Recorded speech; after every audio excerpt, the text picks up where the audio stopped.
ask you a question, Caroline, very quickly? Sure.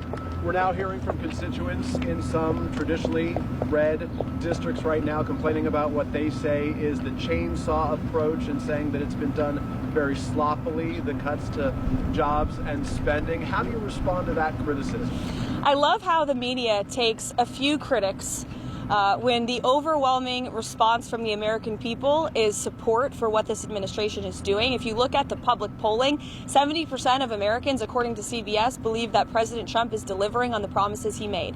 And there should be no secret about the fact that this administration is committed to cutting waste, fraud, and abuse. The president campaigned on that promise. Americans elected him on that promise, and he's actually delivering on it. And this is something that Democrats promised they would do for decades. President Trump is just the first president to get it done. Let me ask you about the fraud, if I can. We can all have our own opinion about what is wasteful spending, and Republicans have praised the president for cutting wasteful spending, but fraud, of course, is a crime. So have you turned over evidence of fraud to the Justice Department, and when should we expect to see those indictments? It's a clever question. First of all, I think all Americans would agree that funding mastectomies in Mozambique is not something that the American people should be funding, or DEI programs. I think it's fraudulent that the American government has been ripping off taxpayers in this way. And we also do know there has been extensive fraud, particularly if you look at Social Security. In fact, according to an IG report from the Social Security Administration, there was $71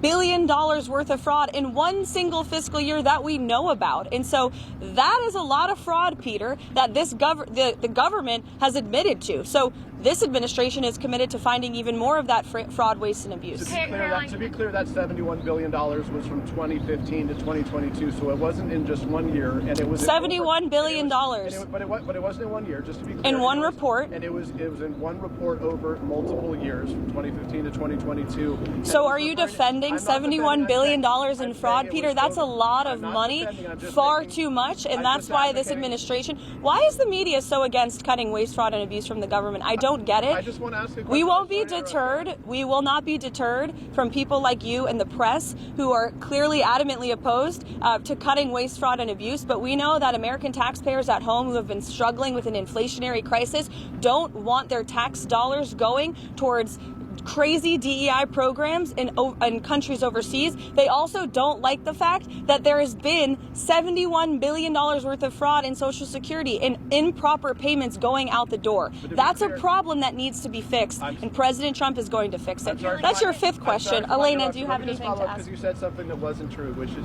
you said that they have found before that they believe there have been tens of millions of people who are receiving money who are dead on the Social Security list. The same report that you referred to said that almost none of those individuals are receiving Peter, did you watch the full clip of the interview that I did when I said that?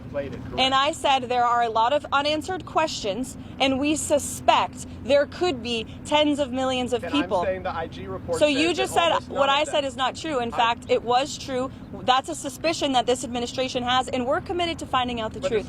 Thank you, everybody. Happy Friday. Quickly about the